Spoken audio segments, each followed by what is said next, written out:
So on a cold winter evening in Japan, the atmosphere in the high-class residential area was as quiet as usual. However, that peace was quickly broken when the police received an emergency call from a house hidden in a wealthy street. The caller was none other than Yukiko, a middle-aged woman in a state of panic and unable to control her emotions. Her voice was trembling, and she could hardly express clearly what had happened. The content of the call was short, "My son Kaito, he's dead."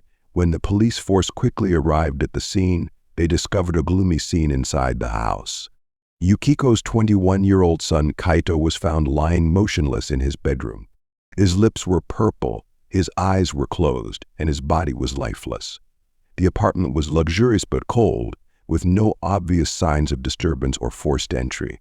Yukiko collapsed beside her son's body, her eyes red, tears streaming down her haggard face. She seemed unable to believe what was happening, holding Kaito's hand over and over again, calling his name in despair. Kaito's death was initially thought to be an accident. The 21-year-old was healthy and vigorous, with no history of serious illness. The forensic team arrived and began a preliminary examination.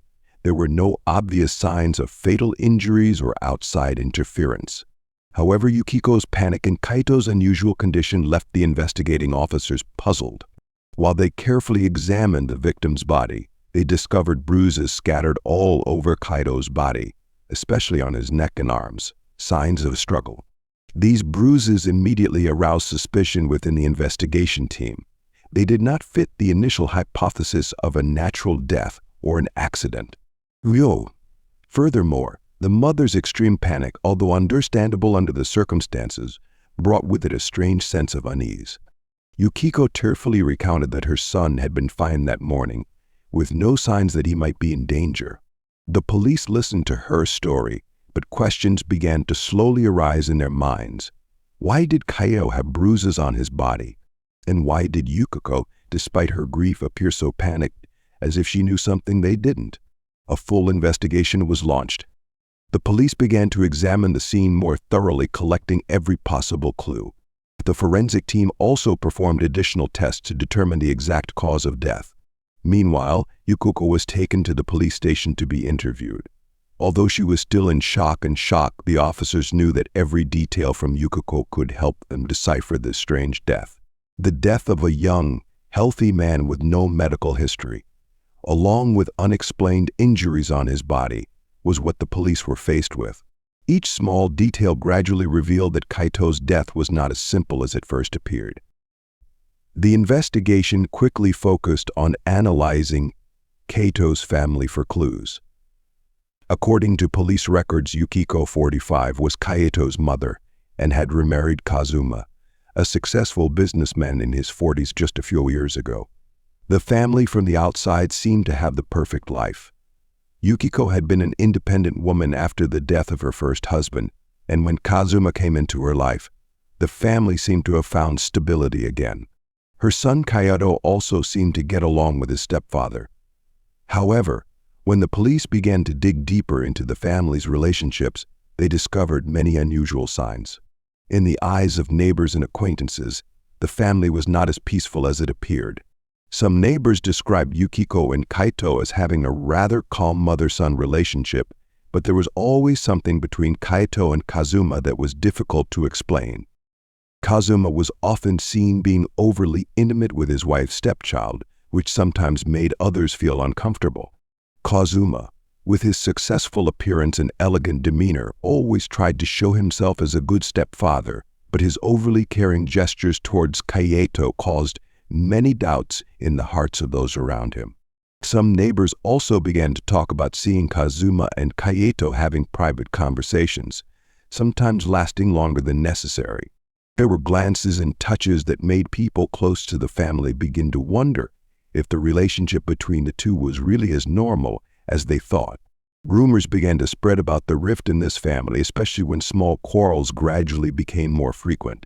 And not only were there rumors, the police also received information from some family acquaintances that since Yukiko remarried Kazuma, Kaito seemed to have become more reserved, distant from his mother, and more difficult to approach.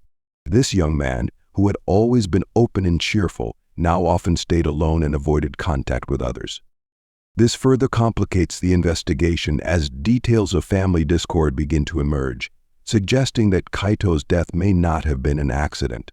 The police cannot ignore these signs. The overly intimate gestures between Kazuma and Kaito, the change in Kaito's behavior, and the furtive conversations in the seemingly perfect house all raise larger questions about the relationships between the family members. Could Kaito's death be related to the underlying conflicts within this relationship? Kaito's autopsy brought about some horrifying findings. Initially, the medical examiner predicted that he might have died from a violent fight, but the truth was much more horrifying. On Kaito's body, the doctors found not only bruises and injuries from a struggle, but also signs of prolonged sexual abuse. These injuries were not the result of a short-lived attack, but appeared to have occurred repeatedly over a long period of time. This immediately shifted the case from a fight to an investigation involving serious sexual abuse. These signs could not be ignored, and the investigation team began to focus on the relationships within the family, especially between Kaito and his stepfather Kazuma. The truth that the police gradually discovered further strengthened their suspicion that Kazuma was not just an ordinary stepfather, but could also be the main culprit in this case. Kazuma quickly became the main target of the investigation. Interviews with neighbors and family friends revealed a completely different picture of the man. Though he appeared to be a successful and elegant businessman on the outside, many said that Kazuma had a controlling personality and often tried to get suspiciously close to Kaito. Some had seen Kazuma and Kaito in uncomfortable situations, but they did not think things could be this serious. Through investigations, the police discovered that Kaito had tried to leave the house. He wanted to escape Kazuma's control and influence, but it seemed impossible.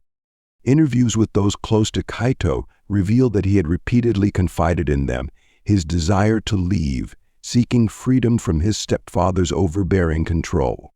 However, Kazuma had always sought to keep him, using psychological force and power to restrain Kaito. The discovery of the long-term abuse and signs of mental and physical violence that Kaito had endured not only shed light on his death, but also painted a dark picture of the relationship between Kaito and Kazuma. The police gradually realized that this was not just a violent murder, but a long series of abuse, control, and brutal manipulation. The investigation lasted for weeks, with a series of interrogations conducted to find the truth behind Kaito's mysterious death. Initially, everything focused on the hypothesis of an accident or a simple fight. But as the police gradually uncovered the complicated relationships within the family, a horrifying truth began to emerge. Through the testimonies of acquaintances and neighbors, along with the details of the investigation at the scene, the police gradually painted a picture of the ambiguous and unusual relationship between Kazuma, Kaito's stepfather, and the unfortunate young man himself. Kazuma, who appeared to be a successful businessman and a devoted husband, had in fact maintained a secret and illicit relationship with Kaito for a long time. Investigators discovered that Kazuma had not only exploited the family relationship, but also manipulated and controlled Kaito in unacceptable ways. After many interrogations, the police gradually uncovered the terrifying truth. Kazuma had a secret and illicit relationship with Kaito. The investigation revealed that Kazuma had manipulated Kaito, making it impossible for him to escape his control. Kazuma was not just a simple stepfather, but also a sexually violent person using power and manipulation to possess Kaito.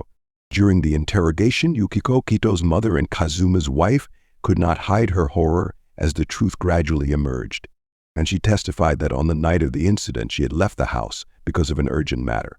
When she returned, she found her son lying motionless on the floor, while Kazuma stood there in a state of confusion and unable to give a clear explanation. Yukiko's shock made the police wonder if she really did not know anything about what had happened all this time. According to Yukiko's testimony, she had always believed that Kazuma was a responsible man who loved her son. She never expected that Kazuma and Kaito's relationship would have such terrible hidden meanings. For Yukiko, the truth about the illicit relationship and manipulation between her husband and her stepchild was an unimaginable shock.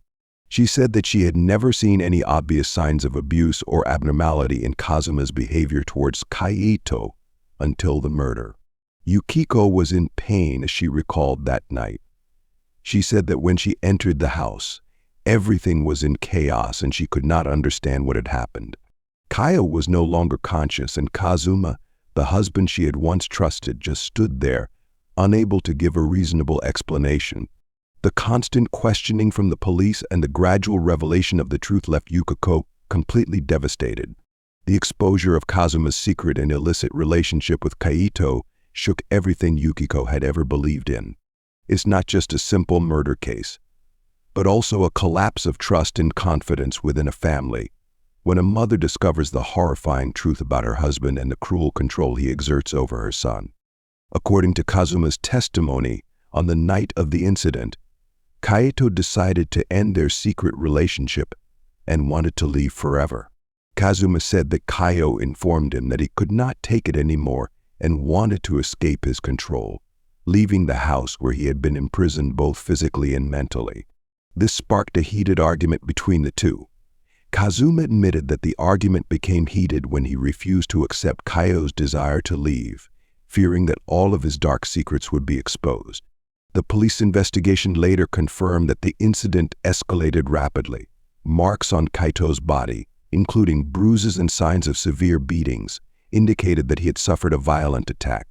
The crime scene was filled with signs of a fierce confrontation, from the disarray of objects in the room to the bloodstains. According to the autopsy, Kaito died from a severe blow to the head, indicating that the fight had gotten out of control and resulted in a tragic outcome. However, Kazuma's testimony contained contradictions. He denied intentional homicide, claiming that Kaito's death was an accident during the struggle. Kazuma stressed that everything happened too quickly and that he had no intention of harming his stepson. According to him, the two simply got into an accidental fight, and Kaito fell to the floor after an unfortunate collision. Although Kazuma repeatedly denied intentionally causing the death, the police and prosecutors did not believe his testimony. The evidence of a long-term relationship of violence and control that Kazuma imposed on Kaito did not fit the theory of a simple accident. The marks on Kaito's body and the crime scene suggest that this was not a sudden incident, but the culmination of a long process of tension and conflict. The prosecutor argues that the case cannot be stopped by a random argument, but is the result of a violent relationship where Kazuma always dominated and controlled Kaito.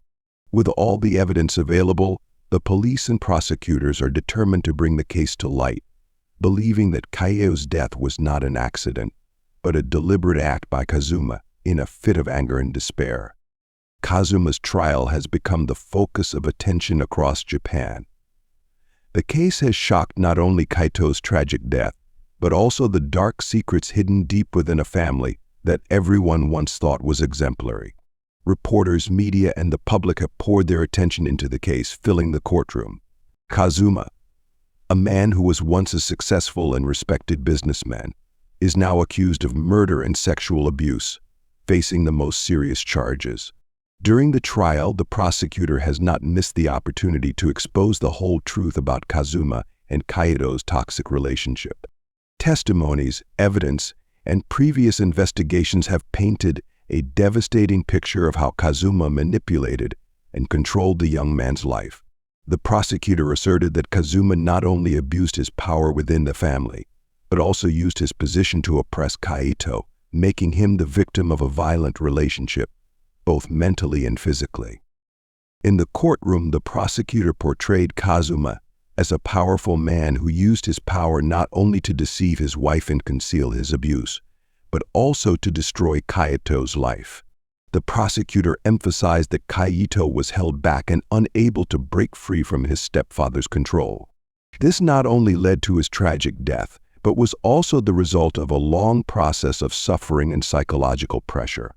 The evidence from the autopsy, the injuries on Kaito's body, and the testimony of witnesses came as a heavy blow to Kazuma's defense. The defense tried to argue that Kaito's death was an accident during an argument between him and Kazuma, but the evidence of prolonged abuse could not be denied. The prosecutor pointed out that this was not a random incident, but the inevitable consequence of a relationship filled with violence and psychological control, where Kazuma was always the dominant one. During the trial, the public was shocked not only by the truth about the relationship between Kazuma and Kaito, but also by the deeper secrets of how the family had hidden the rift. The story that the public once knew of a happy family is now exposed as a dark picture. What happened behind the door of that house has made the whole society question the role of the family in protecting its members. Finally, after many days of tense trial, the verdict was given. Kazuma was sentenced to prison for murder and sexual abuse. The jury not only relied on specific evidence but also considered the long and traumatic process that Kaito had endured under Kazuma's control.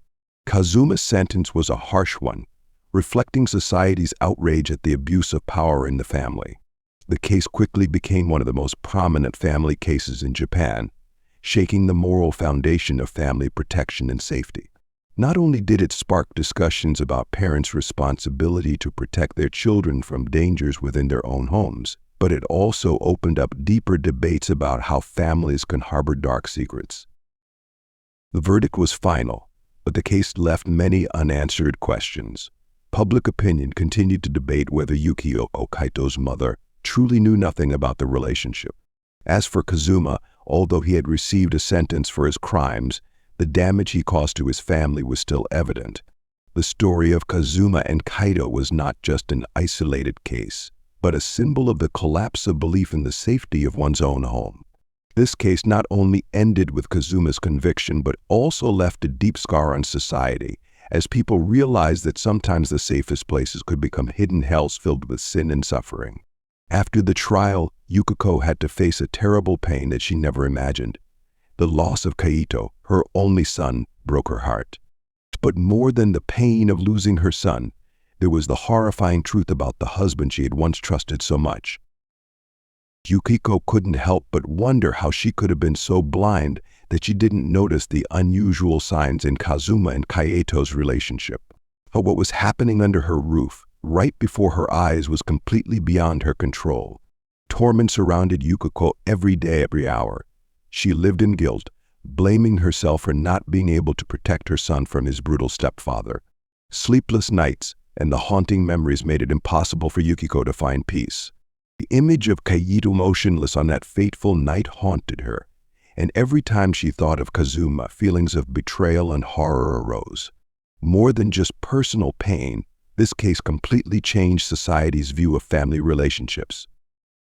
The case is not just an isolated story of a family tragedy, but it has shed light on the terrifying reality that abuse and violence can occur in the home, the place that is supposed to be the safest. People are beginning to realize that abusers are not always strangers, but sometimes those closest to them. The Kazuma case raises serious questions about the responsibility of families and society to protect vulnerable people from control and abuse. It forces society to confront the painful truth that victims are often imprisoned in silence and violence by those they love. Kaito's story is not only a personal tragedy, but also a warning that even in seemingly perfect families, dark secrets can lurk.